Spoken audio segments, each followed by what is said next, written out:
एक घने जंगल के किनारे एक छोटी सी बस्ती थी। इस बस्ती के पास ही एक हरा भरा चारागाह था जहां बकरियों का झुंड हर दिन चारा चरने के लिए आता था। इस झुंड में एक सुंदर सफेद बकरी भी थी जिसका नाम वेला था। बेला बहुत ही शांत और समझदार थी, लेकिन इसका कोई करीबी दोस्त नहीं था। वह अक्सर अकेली रहती थी। हालांकि इसका मन हमेशा चाहता था कि कोई इसका सच्चा दोस्त हो जिससे वह अपनी दुख सुख की बातें कह सके। इधर जंगल के अंदर एक चालाक लोमड़ी रहती थी जिसका नाम चिंतामणि था। चिंतामणि का स्वभाव दूसरों से अलग था। इसे शिकार में बहुत मजा आता था, लेकिन वह चालाकी और धूर्तता से भरी थी। वह हमेशा सोचती थी कि वह किसी न किसी तरह बकरियों में से एक को फंसाकर अपना शिकार बना सके। चिंतामणि अक्सर जंगल के किनारे जाकर बकरियों को दूर से देखती रहती और एक योजना बनाने की कोशिश करती रहती कि किसी तरह वह इन्हें बेवकूफ बनाकर पकड़ सके। एक दिन चिंतामणि ने सोचा, अगर मैं इन बकरियों से दोस्ती कर लूं तो आसानी से किसी एक को धोखा देकर फंसा सकती हूं। यही सोचकर वह वेला के पास आई जो अकेले चारा चर रही थी। चिंतामणि ने मीठी स्वर में कहा, नमस्ते बकरी बहन। बेला थोड़ी चौकन्नी हो गई क्योंकि बेला ने सुना था कि लोमड़ी कभी भरोसेमंद नहीं होती, लेकिन चिंतामणि के मीठी स्वभाव ने बेला को थोड़ा सहज कर दिया। बेला ने धीरे से उत्तर दिया, नमस्ते। मैंने तुम्हें यहाँ कई दिनों से अकेला देखा है, क्या तुम्हारा कोई दोस्त नहीं है? बेला ने सिर हिलाते हुए कहा, नहीं, मैं यहाँ अकेले ही चारा चरने आती हूँ। मेरे पास कोई सच्चा दोस्त नहीं है। चिंतामणि ने कहा, तो हम दोस्त बन सकते हैं। मैं भी अकेली रहती हूँ, क्यों ना हम साथ में वक्त बिताएं। बेला को थोड़ी हिचकिचाहट हुई, लेकिन चिंतामणि के मीठे स्वभावों ने इसे आकर्षित किया। ठीक है, हम दोस्त बन सकते हैं।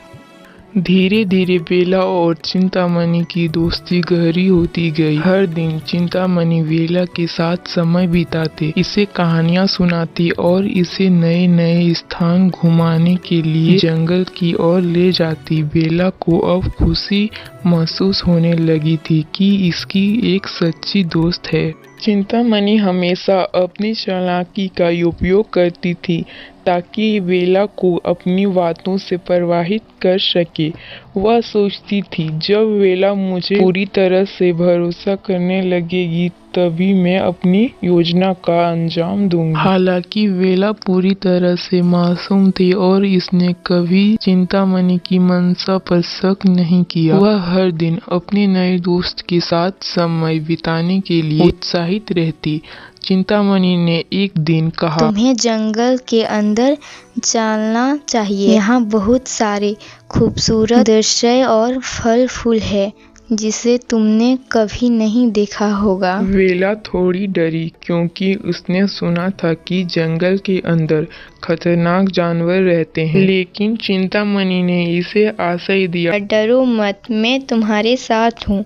मेरे रहते कोई भी तुम्हारा नुकसान नहीं पहुँचा सकता। बेला ने सोचा, चिंतामणि अब मेरी अच्छी दोस्त बन गई है, वह मुझे कोई नुकसान नहीं पहुँचाएगी। और इसने चिंतामणि के साथ जंगल की ओर जाने का फैसला किया। जंगल के अंदर प्रवेश करते ही बेला ने बहुत से सुंदर दृश्य देखे, जैसे कि ऊंचे पर्वत, रंग बिरंगे फूल और कई तरह के पंछी। वह उन चीजों को देखकर बहुत खुश हुई। चिंतामणि इसे जंगल की ओर अंदर ले जाने लगी।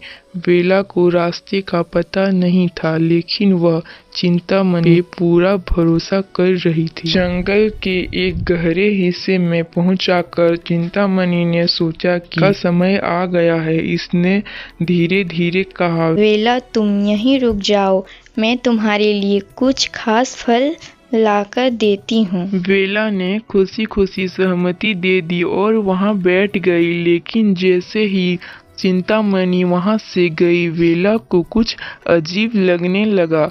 वहां का माहौल बदल गया था। वहां भारी लगने लगा और चारों ओर अंधेरे छा गए। बेला को महसूस हुआ वह किसी अजनबी जगह और खतरनाक जंगल में आ गया है। बेला ने इंतजार किया लेकिन चिंतामणि लौट कर नहीं आई। इसे महसूस हुआ कि कुछ गलत हो रहा है। तभी इसे दूर से कुछ आवाजें सुनाई देती है।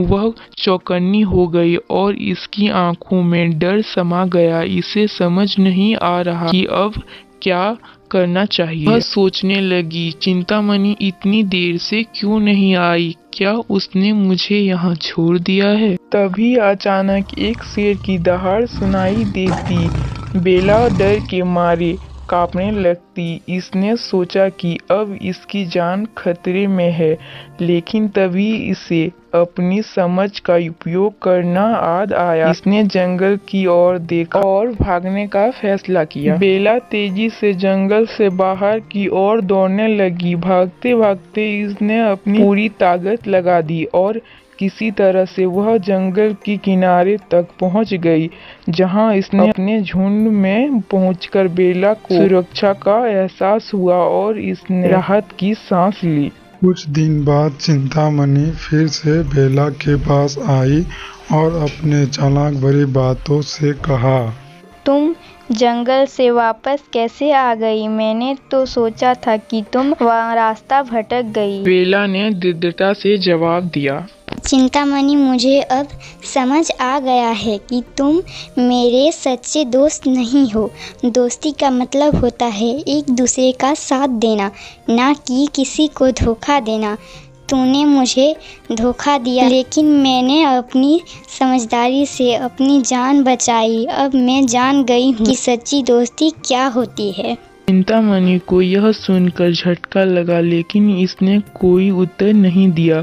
वह जान गई थी कि इसकी चालाकी अब काम नहीं आएगी। उसने वहां से चुपचाप जाना ही बेहतर समझा। बेला ने अपने झुंड के साथ वापस रहने का फैसला किया और इसने यह सीखा कि सच्चे दोस्त वे होते हैं जो बिना किसी स्वार्थ के अपने साथ खड़े रहते हैं। वह अब और भी सतर्क हो गई थी और इसे इस बात का गर्व था कि इसने मुश्किल समय में अपनी सूझबूझ से काम लिया।